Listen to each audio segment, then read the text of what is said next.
To understand coronavirus hysteria, you must first understand the geopolitical context in which the event is happening, and it's all about China and Israel. But first, some background. People were thinking about how genetic engineering may be used for hostile purposes. You could engineer microbes so that in fact you could make them nastier or persist longer in the environment, and so you could theoretically develop better biological weapons. What wonderful weapons these are. They won't destroy any property. They'll just kill everybody. Once unleashed, germ warfare would never be contained.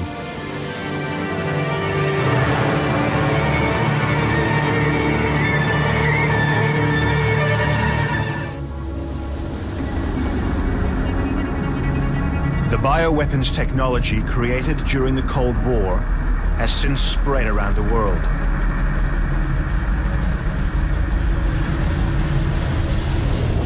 The biological arms race began in secret at the height of World War II. In 1942, Japanese bombers dropped plague-ridden fleas on Chinese villages, killing thousands.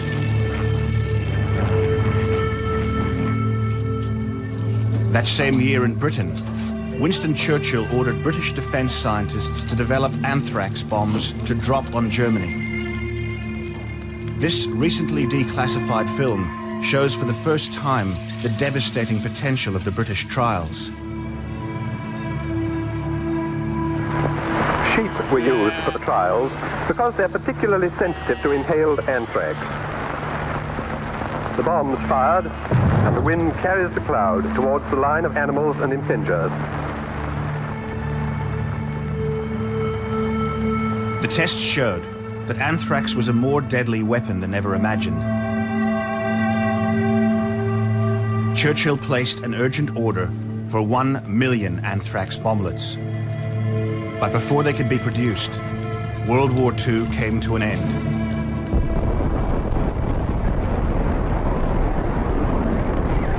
Now the world was on the brink of a new kind of war. At Vector, Popov and his team were genetically creating the new strain of smallpox. Technically, there was no difficulty in making smallpox almost 100% lethal, in contrast to 30% virulence of wild-type smallpox. So it would be an ultimate weapon much more dangerous than anybody could imagine, because even if some of the infected people recover from the first wave of disease, they would almost inevitably die in the second wave of neurological symptoms, paralysis and death. So it was a very scary weapon. And we were looking at delivery systems not only through high-performance aircraft, but we were also looking at missile delivery. In an experiment to see how susceptible a large population would be to biological attack, scientists released supposedly harmless bacteria used to simulate biological agents over American cities. One of the early tests that we did was at San Francisco. We sprayed Bacillus subtilis from a naval vessel and had the wind move that aerosol across the downtown San Francisco.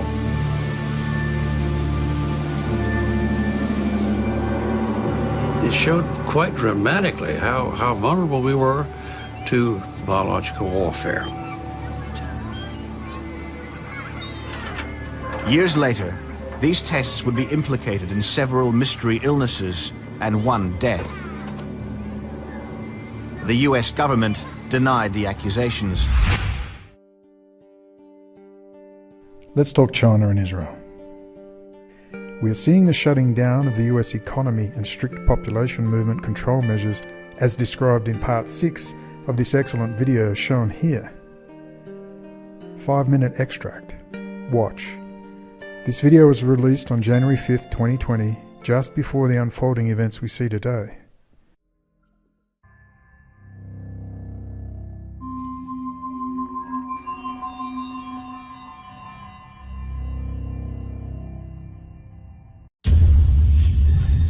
Problems all around the world, economically driving worldwide rates down, except the US dollar. China trade deal emerges for Trump 2020 run-in, end Q1 perhaps. Fed starts talking rates up, flooding global investors into the US dollar yield. Mid-June 2020, a security event leads to a global tightening of population movement and a dissident roundup. Early August, catastrophic event or a series of running events takes out West Coast, all those nuclear reactors built on that fault line. Whatever, use your imagination, alien space monkeys.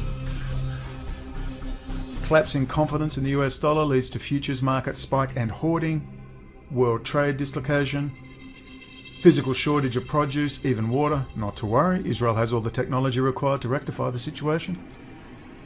IMF steps in with global solution, the ESDR-DLT, or Electronic Sovereign Drawing Rights Distributed Ledger Technology, replaces the US Treasury system. This includes Bitcoin. Bitcoin mandatory pre-dollar collapse value purchase order or confiscation. Though still valuable, it's not going to be used in the world to come. Global rates everywhere go deep negative, wipes out what little middle class is left. Universal credit launched, global taxation to save the planet. How dare you! Age of communitarianism begins. UN Habitat Smart Cities program designed in Israel and most likely manufactured in China.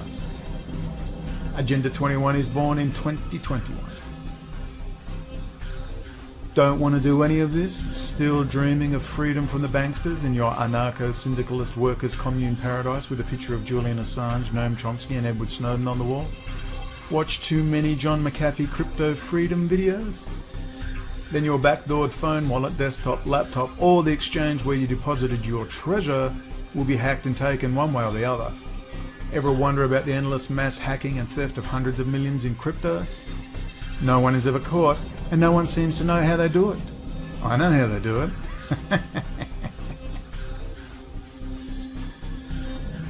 Anonymity gonna save you? Tor gonna save you? No, every bit of hardware in your electronic device is serial numbered and tied to you one way or the other. You can thank Intel Israel for the backdoors and Taiwan Semiconductor if you use AMD or Qualcomm Snapdragon in your phone or Apple's A12. China is making its own phone CPUs and operating system now, as well as server CPUs. Thank you, Israel. Microsoft Israel will assist on Windows machines, of course. Intel's deeply embedded Core, or DEC, running its own independent Linux-based operating system gives the people that matter the full access they need. Ask Christopher Domas and God Mode unlocked. All hardware is backdoored in this manner. All these newfangled robots and drones will pour out to clean up any Americans still in love with their firearms. Hint hint, your Barrett 50 will not save you. Welcome to the jungle.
We are in the age of the currency reset and roll over into the Swiss Bank of International Settlements, Electronic Sovereign Drawing Rights, Distributed Ledger Technology, Crypto Token, soon to replace the US Federal Reserve and US dollar hegemony.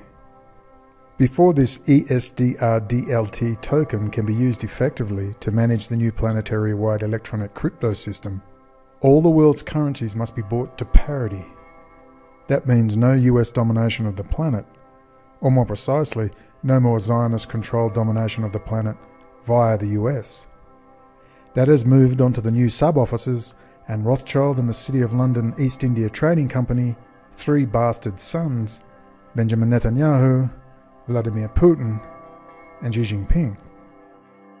If you want to know more, consult Alexander Dugin, briefer of the Russian General Staff, whose father was a GRU general, or Russian military intelligence general.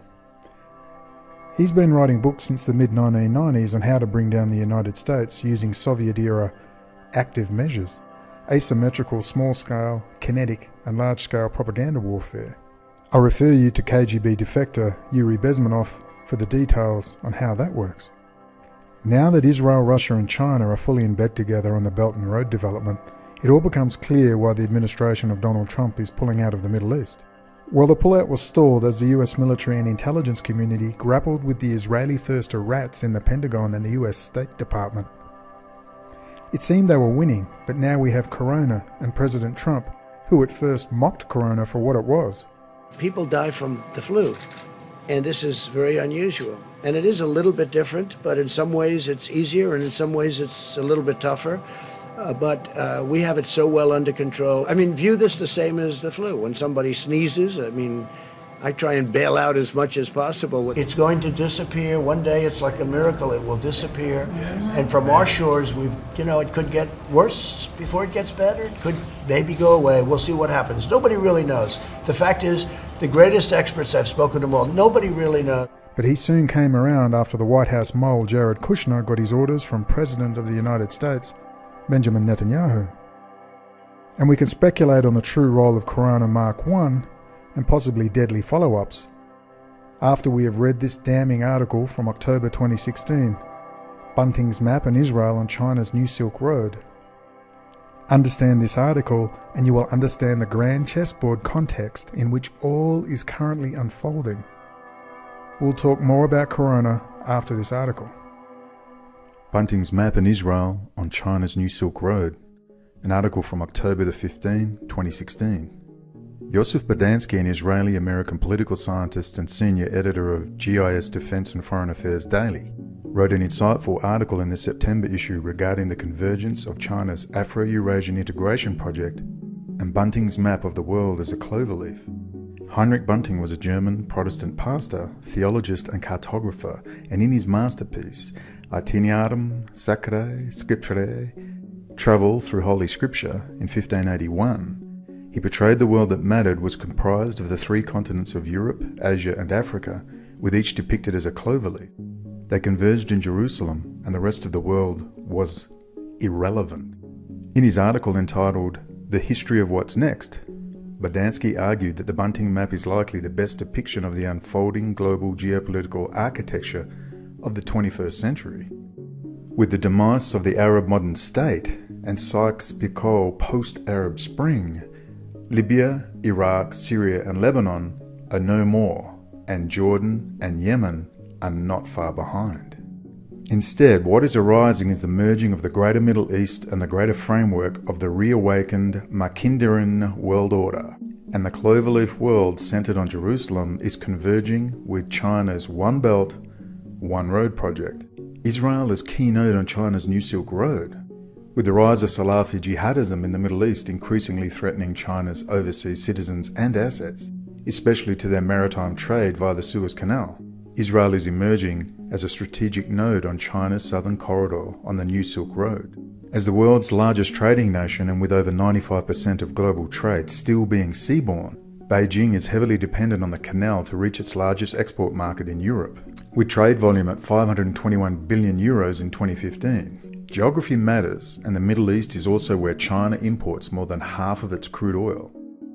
However, the presence of ISIS, Al-Qaeda and other Islamic extremist groups in the Sinai are threatening China's maritime trade. As such, China is building a, quote, steel canal of the Med-Red Railway through Israel to connect the Red Sea to the Mediterranean Sea that bypasses the Suez. This was especially prompted by an incident in 2013 when Al-Furqan Brigade, an Al-Qaeda affiliate, attacked China's COSCO container ship by firing rocket-propelled grenades while it was in the Suez Canal en route to northern Europe.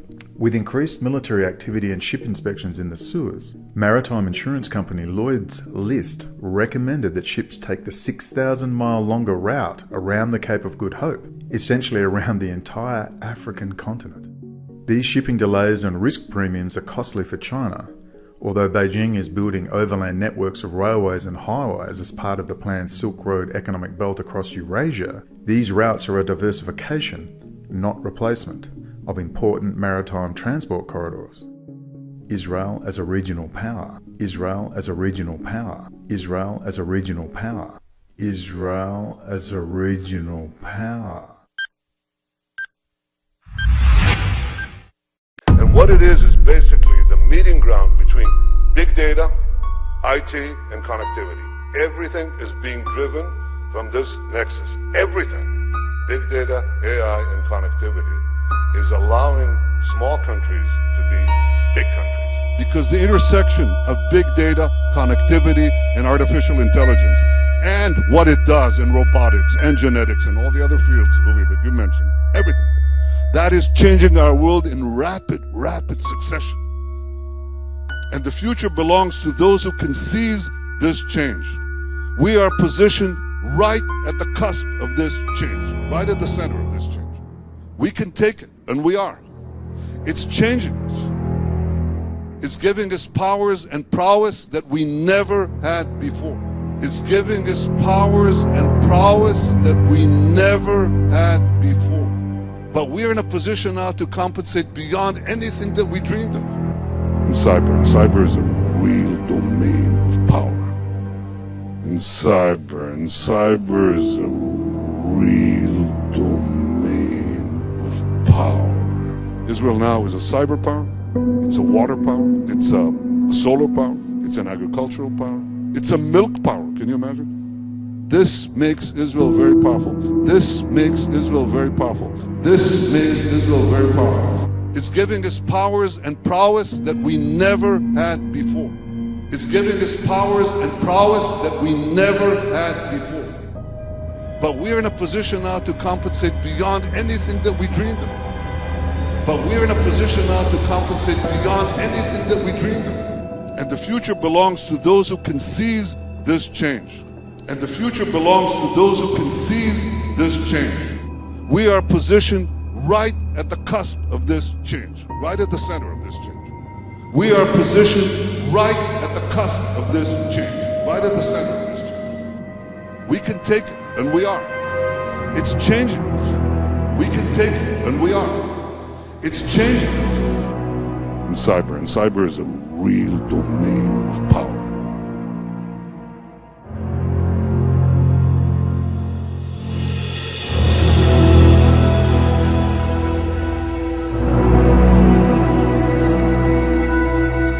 And cyber is a real domain of power.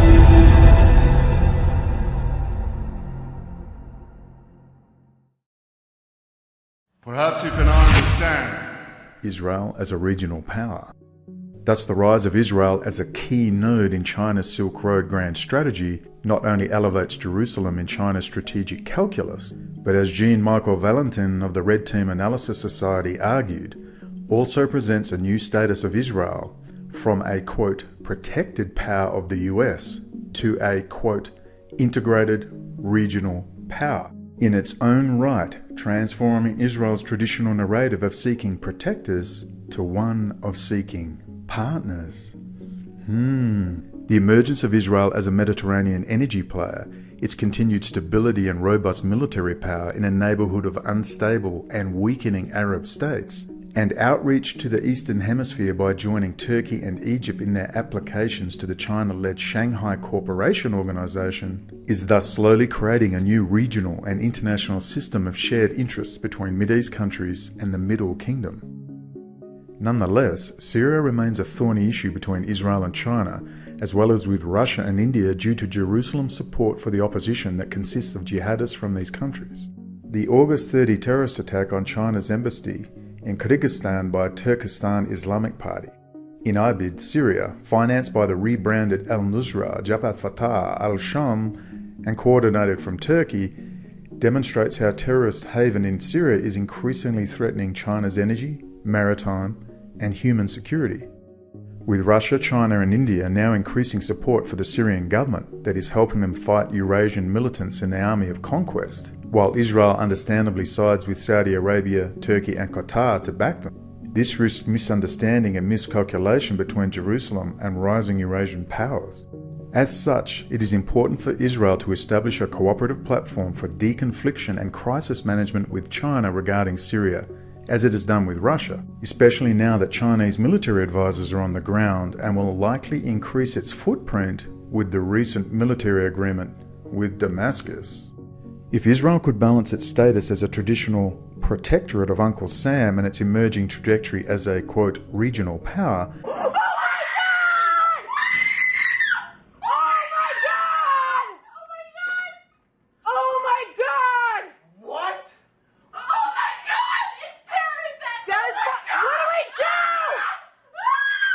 with additional partners and take stock not only of US interests, but also legitimate interests of new Mideast actors such as China and Russia, it could help manage the transition and maintain relative stability as the greater Middle East continues to converge with China's Afro-Eurasian integration project, and along with this, perhaps a resurrection of Bunting's Cloverleaf world and a return to history.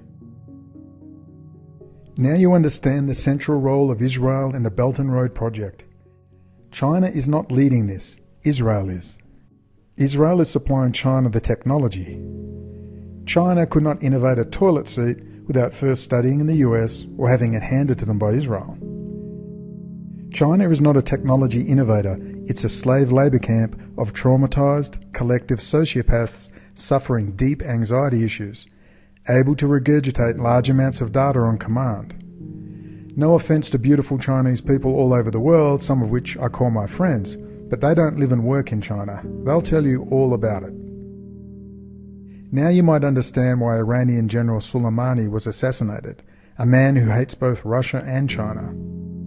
The story that he was heading to a meeting with Saudi officials in Iraq makes sense as he realised Iran was being used to smash pan-Arab nationalism and resistance to the expansion of Israel's borders. His takeout was the precursor to coronavirus and the propping up of the Swiss and German banker-approved Davos doughboys Rouhani and Zarif. If you watch my channel, and you must, you will understand the urgent need for the expansion of Israel's borders into the biblically prophesied Greater Israel. If you watch my channel, you will understand Israel's key role as a, quote, cyber technology juggernaut. If you watch my channel, you will understand the central role of Israel as a data collection point for the fiber optic cables that will cross from Europe, North and South Asia, and Africa. And if you watch my channel, you will understand how vital that data is for the future of artificial intelligence and robotics. The Middle East is not a vital geopolitical point for energy anymore. That system is being dismantled right now. The Middle East is a vital point for the new oil, data, real-time data, to feed the AI quantum supercomputer that is going to change everything. Corona Mark 1 is without doubt a giant, unrelenting joke. Do you agree with Donald Trump's Chief of Staff, Mulvaney, that the coronavirus is the hoax of the day? The State Department is doing everything it can to protect American citizens around the world. Do you believe coronavirus is the hoax of the day? I'm not going to comment on what others say. I'm just asking you, do you believe the coronavirus is a hoax? I'm just telling you what the Secretary of State is doing. Do you believe the coronavirus is a hoax? We're working to keep people safe. You can't even answer that question? Yeah, it's not even a gotcha question. You believe the coronavirus is a hoax? It's a gotcha moment. It's not useful. Is the coronavirus a hoax? Can you just answer that question? We're taking it seriously. This is are you serious. At 12:15 today? Are you in fact yourself speaking at CPAC? At 12:15 today, are you speaking? Yes, I am. I'm planning. All right. So you can only give 2 hours to this bipartisan group of members of Congress, and instead of answering questions on life and death issues from a bipartisan group of America's representatives, you're going to go talk to a special interest group. Yes. You, sir, represent all Americans, not a special interest group. It is shameful. You can't even answer basic questions. I yield back.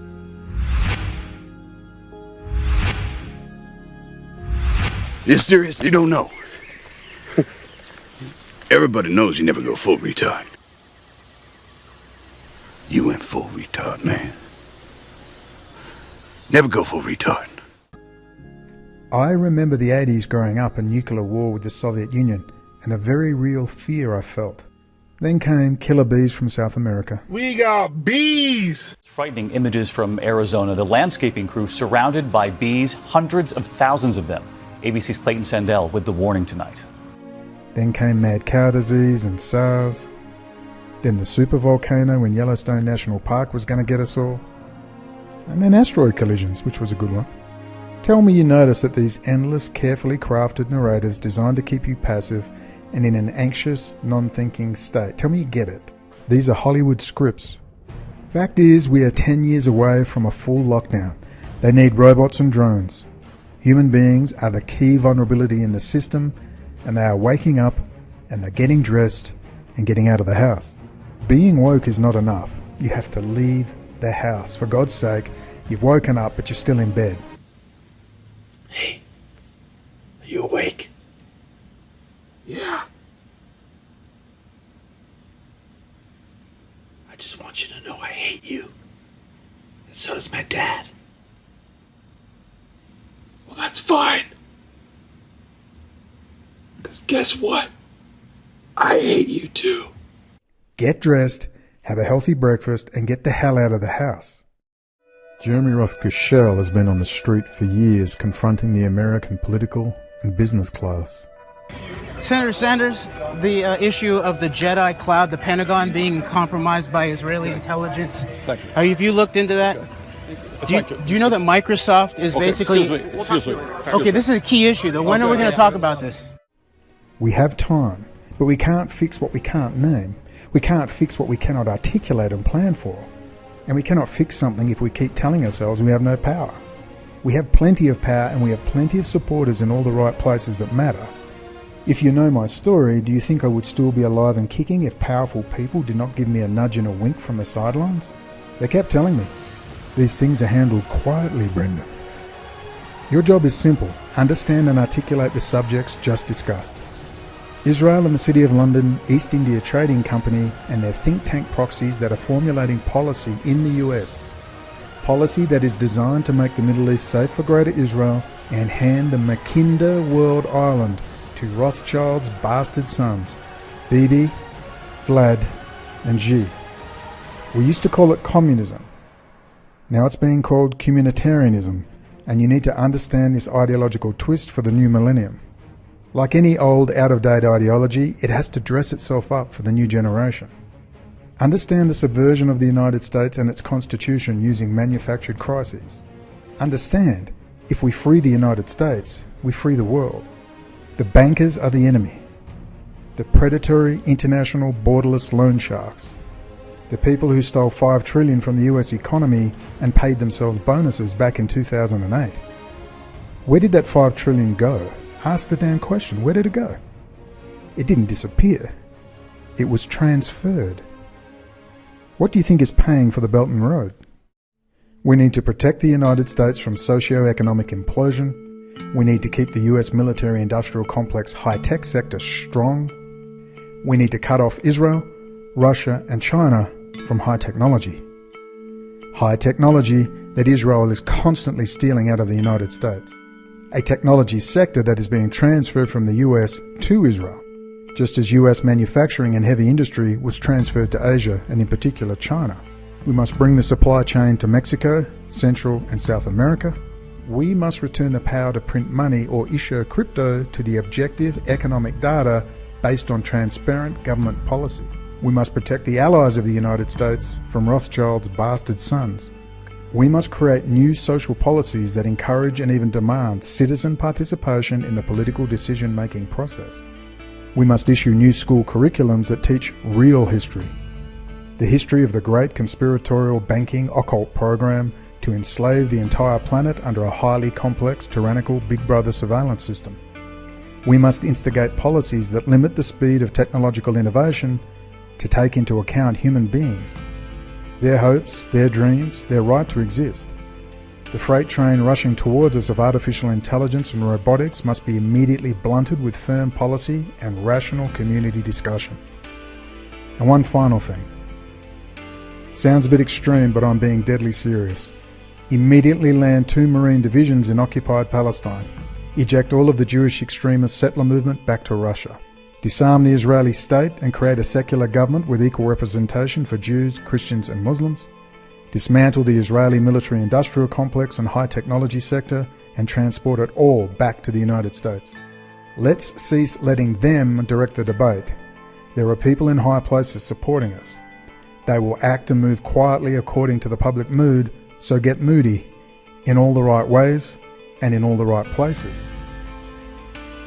Focus your information energies on the United States military, the men and women with the guns and the lawful authority to use them.